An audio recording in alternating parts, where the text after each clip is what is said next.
You were led to actually do this. You had a Yes. calling, and Yes. your friend was a vessel in that moment to say, stick with it. Yeah. We're excited about the idea of internet broadcast technology, but they also were very, very afraid of the idea.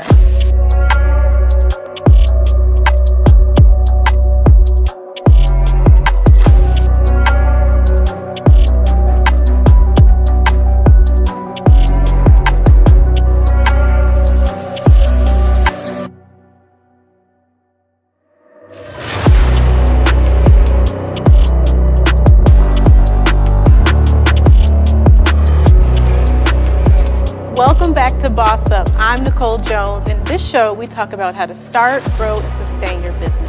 I'm excited to share with you guys a very special guest, Miss Janice Anderson. Welcome. Thank you. Thank you. I'm excited to have her here because today we're going to talk about all things in terms of your significant life, which is her business, and also some branding and consulting opportunities for you guys. So if you are someone who was looking to find your niche, your purpose, if you're looking to find out more information on branding and just looking for a consultant to help you, stay tuned for more information.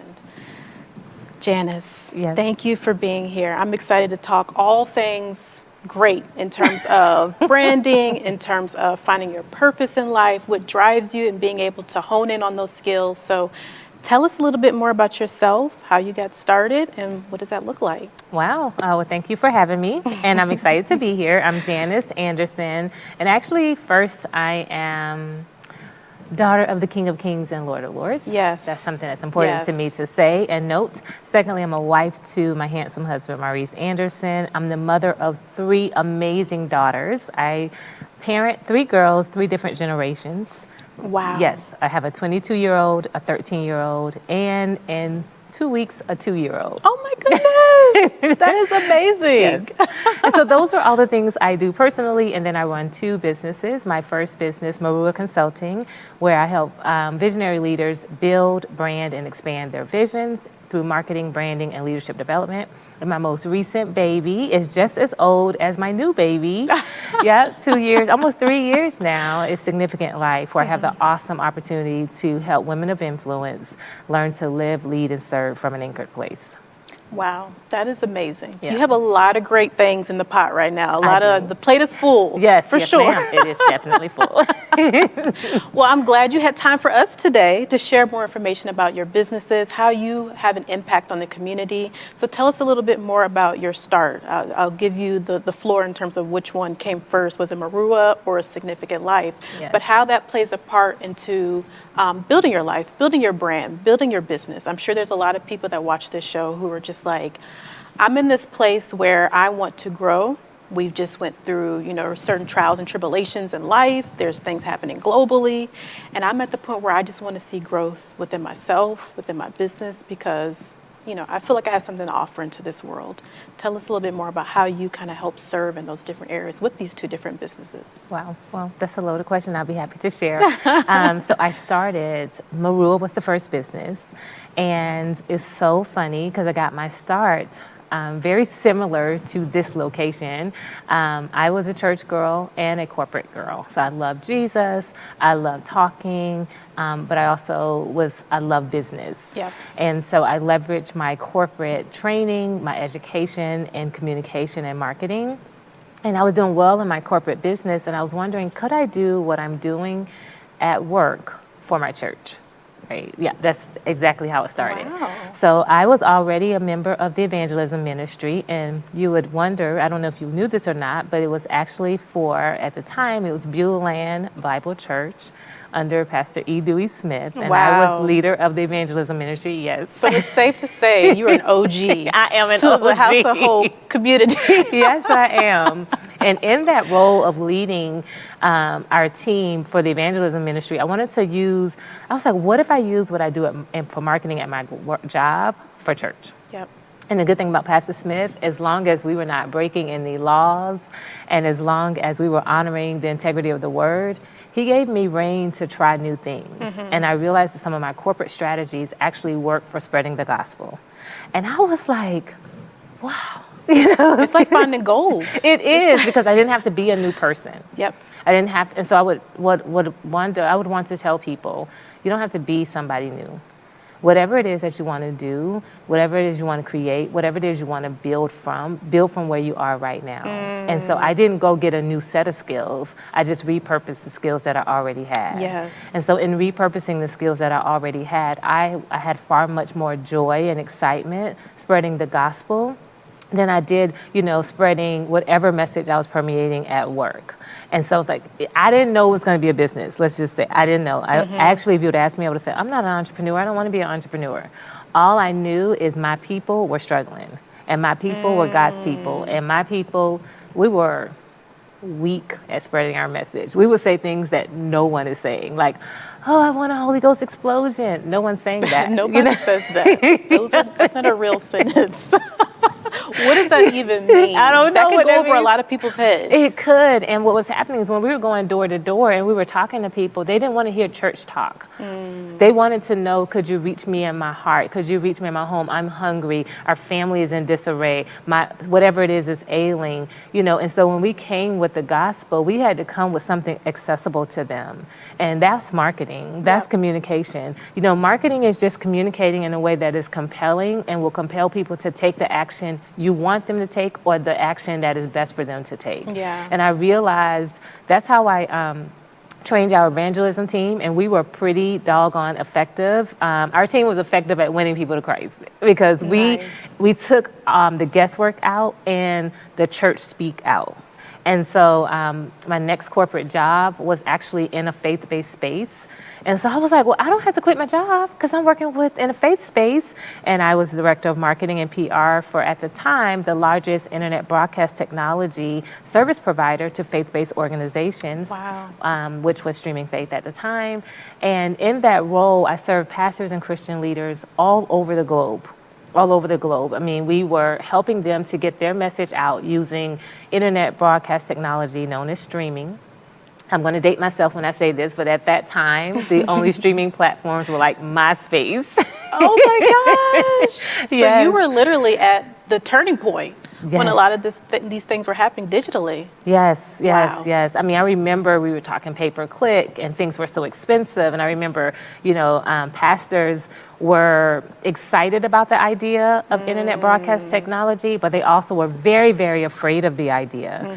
Because if someone were watching me on their computer, why would they come to church? And so we ran into some complications with some pastors, and they were like, their members were staying at home and watching the broadcast at home. And because they were watching at home, we had to put in new technology that would do geo-blocking. We would block people who were in certain zip codes, so we make sure that they would come to church. I mean, yes. Wow. Oh, the times. I can't believe I'm saying this. But anyway, so I was doing that, doing well, getting paid well, enjoying myself, working with people that I love, working with the message that I love, but I felt there was a pull for more. And so for people who are wondering, I don't know what my purpose is, I was that girl. I didn't know my purpose. I actually was crying out to God all the time, like, why couldn't I just have one thing that I was good at, one thing that I can excel at? My friends were like, they were in their profession. I know I was born to teach, and I was born to do hair. And I was like, I'm born to do a lot of things. And it didn't feel good. Looking at me now, it's like, man, it turned into something beautiful. At the time, it didn't. Yeah. But I just leaned into whatever was showing up at the moment. Whatever arose at the moment, I went with that.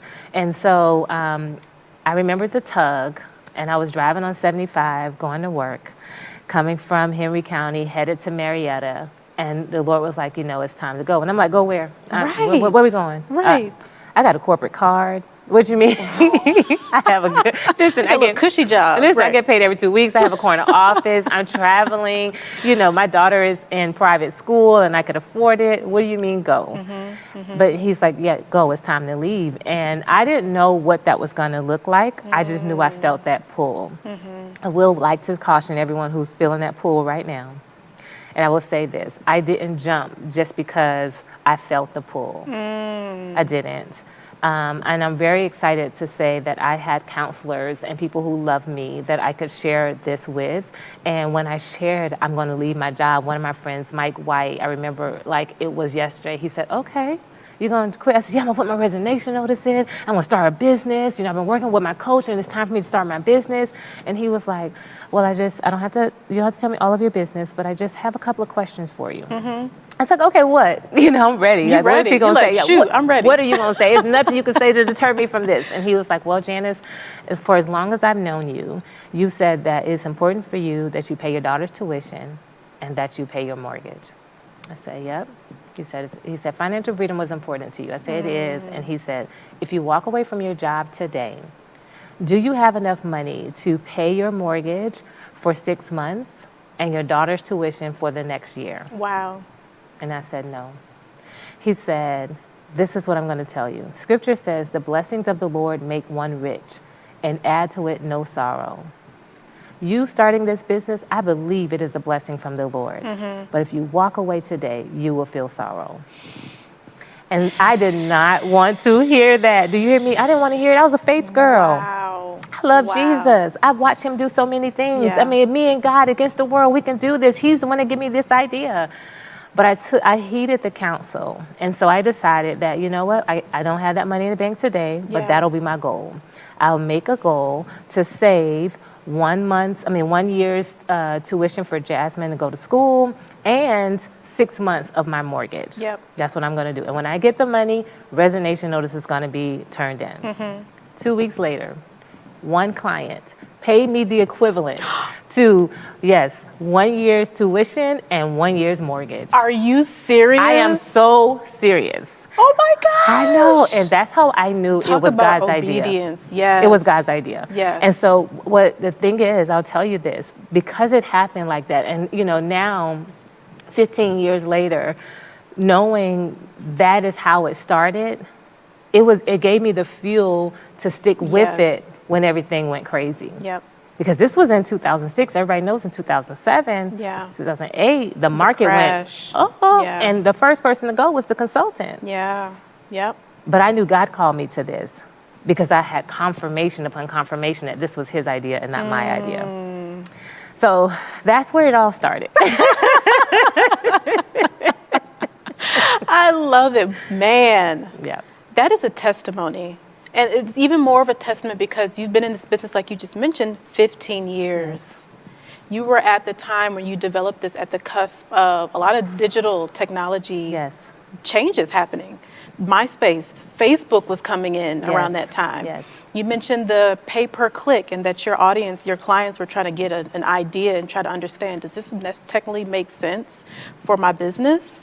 And now we're in a place where Facebook ads is literally, you're paying per click now. Listen, you literally are paying per click. Do you hear me? That's a norm. Yes. So, and to now be in this place where your business has now thrived over the years, you've now grown into another outlet through your business, which we'll talk about in the second half of this particular show.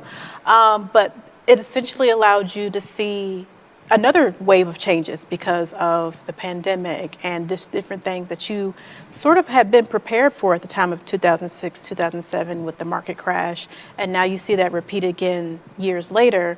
But the strategy and the process along the way has allowed you to develop in a place to be equipped to actually be able to handle a lot of those different changes.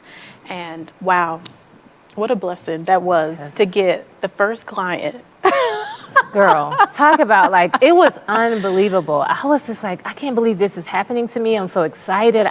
Going to that school and giving them that check. I mean, I was like, that is just divine, simply divine. And it just shows that you were led to actually do this. You had a calling and your friend was a vessel in that moment to say, stick with it. Yeah. A few more months, which it really only essentially took a few more weeks for actually to get to that point. Well, there's more for this show, guys. As you know, we have some more to talk about in terms of significant life, your other business, and how this all now comes full circle and how you can become even more involved and find your way in a similar situation of finding your purpose. How you just shared your story. You have clients who are in the Significant Life program also kind of finding and developing those same stories and branching out. So stay tuned for the next episode because there's more to come.